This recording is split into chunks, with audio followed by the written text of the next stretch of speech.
पाखारी महसूल मंडळ विभागाअंतर्गत अवैध मुरुम उत्खनन आणि साठवणुकीवर महसूल प्रशासनाने मोठी कारवाई केली आहे।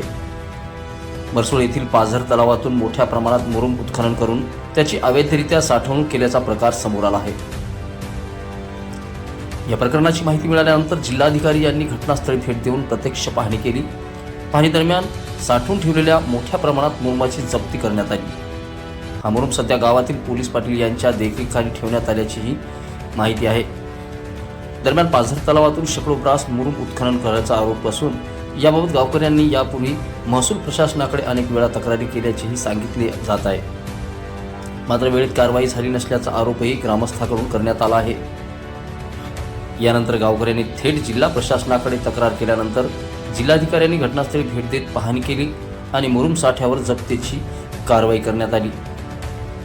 मात्र जप्त केलेला मुरुम सुरक्षित ठेवण्याची जबाबदारी असतानाही तो हलवण्याच्या हालचाली सुरू असल्याची चर्चा परिसरातील ग्रामस्थांमध्ये आहे। त्यामुळे प्रशासनाने जप्त केलेल्या मुरुमाची सुरक्षा आणि त्याची पुढील विल्हेवाट याबाबत कठोर पावले उचलण्याची मागणी होत आहे।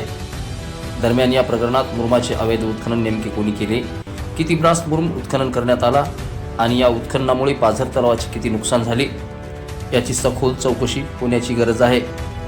विशेष म्हणजे मुरुम जप्त करण्याची कारवाई झाली असली तरी संबंधितावर फौजदारी गुन्हा किंवा दंडात्मक कारवाई झाली आहे का, असा सवाल परिसरातील शेतकरी आणि ग्रामस्थ उपस्थित करत आहेत। त्यामुळे महसूल प्रशासनाची जप्तीची कारवाई केवळ कागदोपत्री ठरणार की अवैध उत्खनन करणाऱ्यावर प्रत्यक्ष कठोर कारवाई होणार याकडे आता संपूर्ण परिसराचे लक्ष लागले आहे। या प्रकरणात जिल्हा प्रशासनाची पुढील भूमिका काय असणार हे पाहणं आता तितकंच महत्त्वाचं ठरणार आहे। ब्युरो रिपोर्ट, लोक परिवर्तन न्यूज, वसमत, हिंगोली।